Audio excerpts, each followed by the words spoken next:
बिस्मिल्लाहिर्रहमानिर्रहीम। आज हम बात करने लगे हैं टाइड्स की। ठीक है, ज्योग्राफी सीरीज़ का एक और लेक्चर है, तो चलिए हम देखते हैं कि टाइड्स जो हैं ये क्या हैं। तो स्टार्ट करते हैं।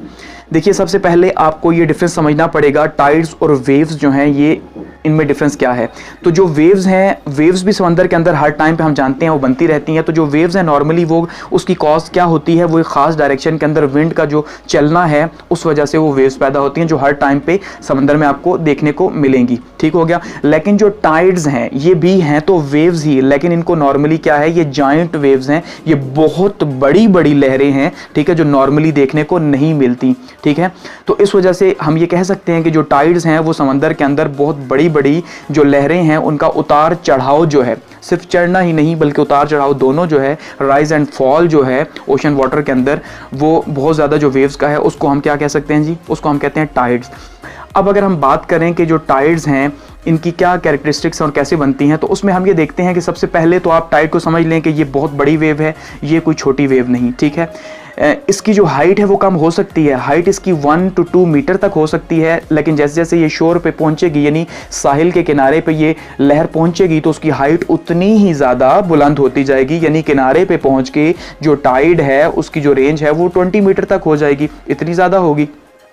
लेकिन नॉर्मली जो है समंदर के अंदर इसकी जो हाइट है हमें देखने को नहीं मिलती, विड्थ इसकी काफ़ी ज़्यादा होती है। ठीक है, अब अगर हम बात करें इसके कॉजेज़ की, तो इसके दो कॉजेज़ हैं। ठीक है, जो बेसिक कॉजेज़ हैं टाइड्स बनने के समंदर के अंदर वो दो हैं।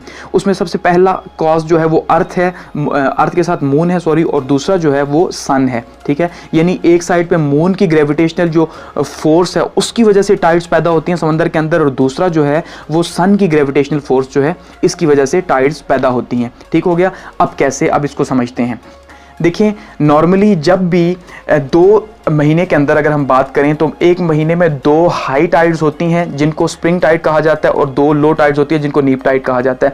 तो नॉर्मली जब टाइड्स पैदा होती हैं तो क्योंकि हम ये जानते हैं जो मून है, जो चांद है, उसकी अपनी एक ग्रेविटेशनल फोर्स है, तो वो ज़मीन को अपनी तरफ खींचता है ग्रेविटेशनल फोर्स की ताकत से। ठीक है, लेकिन ज़मीन तो नहीं खींचती, तो उसके नतीजे में जो ज़मीन के ऊपर जो पानी है वो आसानी से जो है वो ऊपर को उठता है। उसकी वजह से क्या पैदा होता है, टाइड्स, बड़ी बड़ी लहरें पैदा होती हैं उस ग्रेविटेशनल पुल की वजह से जो कि चांद के अंदर मौजूद है या सन के अंदर मौजूद है। ठीक है, तो उसी वजह से ये टाइड्स जो हैं पैदा होती हैं समंदर के अंदर। अब अगर हम बात करें ये किस तरह से जो है फुल मून के टाइम पर ये किस तरह से आगे काम करता है, तो उसमें हम ये देखते हैं कि जो एक महीना है, ठीक है, एक महीने के अंदर 2 दफ़ा जो टाइड्स, बड़ी टाइड्स पैदा होती हैं जिनको हम कहते हैं जी कि ये स्प्रिंग टाइड्स हैं। तो वो एक तो न्यू मून के टाइम पे होंगी और दूसरा फुल मून के टाइम पे ये जो टाइड्स हैं पैदा होंगी। अब जो न्यू मून है उस टाइम पे जब ये पैदा होगी तो उस टाइम पे हम क्या देखेंगे कि सन जो है, मून जो है और अर्थ जो है एक ही एंगल में सामने आएंगे, तो उसके नतीजे में जो ये टाइड्स पैदा होंगी तो ये कौन सी होंगी जी, ये न्यू मून के टाइम पे पैदा होंगी और ये भी बहुत ज्यादा बुलंद टाइड्स होंगी। दूसरा अगर हम देखें तो दूसरे में हमें नजर आएगा सन है, अर्थ है और उसके बाद मून है। ठीक है, और ये फुल मून है। इस फुल मून के टाइम पे भी जो टाइड्स पैदा होंगी वो बहुत ज्यादा बड़ी और बहुत ज्यादा हाइट उनकी बहुत ज्यादा होगी। तो ये जो 2 महीने में 2 बार बहुत ही बड़ी बड़ी लहरें पैदा होती हैं, न्यू मून के टाइम पे, नए चांद के टाइम पे, और 14वीं का जो चांद है उसके टाइम पे, तो उसको हम क्या कह सकते हैं कि वो स्प्रिंग टाइड्स हैं। ठीक हो गया। अब वहीं पे जब हम देखते हैं कि महीने में 2 बार ही, ठीक है, 2 बार ही जो है वो नीप टाइड्स भी पैदा होती हैं, जबकि सूरज जो है और ज़मीन जो है और मून जो है ये 90 का एंगल बनाते हैं, चाहे ऊपर की साइड पे चाहे नीचे की साइड पे, जैसा आप पिक्चर में देख भी रहे होंगे। तो इसमें जब ये बनाते हैं 90 का एंगल, तो ऐसे में जो टाइड्स पैदा होती हैं वो कौन सी होती हैं, वो नीप टाइड होती हैं, यानी कि वो बहुत कम, बहुत छोटी, लो लेवल की टाइड्स पैदा होती हैं। ठीक हो गया, ये तो स्प्रिंग टाइड है और नीप टाइड है।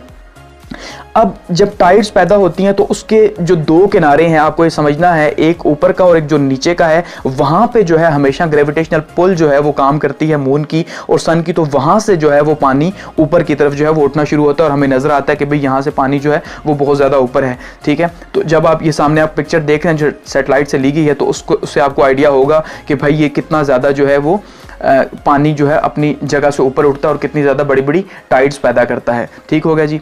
तो अब आप समझ चुके होंगे कि टाइड्स एक्चुअली में क्या है। ठीक है, यानी एक बार अगर फिर से मैं रिपीट करूं तो समंदर के अंदर पैदा होने वाली जो बहुत बड़ी जायंट वेव्स हैं, ठीक है, उनका राइज एंड फॉल जो है उसको हम क्या कह सकते हैं, वो टाइड्स हैं। ठीक हो गया। और ये किस वजह से, ये मून की और सन की ग्रेविटेशनल फोर्स की वजह से जो है वो पैदा होती हैं। तो महीने में 2 बार जो है स्प्रिंग टाइड पैदा होती है और 2 बार नीप टाइड, यानी 2 बार बहुत ज़्यादा बड़ी बड़ी लहरें पैदा होती हैं, एक बार न्यू मून के टाइम पे और दूसरी बार फुल मून के टाइम पे। और वहीं पे जो है जब 90 का एंगल बनेगा तो उस टाइम पे जो टाइड्स पैदा होंगी वो नीप टाइड्स होंगी, यानी कि लो टाइड्स होंगी। ठीक हो गया जी। And at the end, thanks for watching.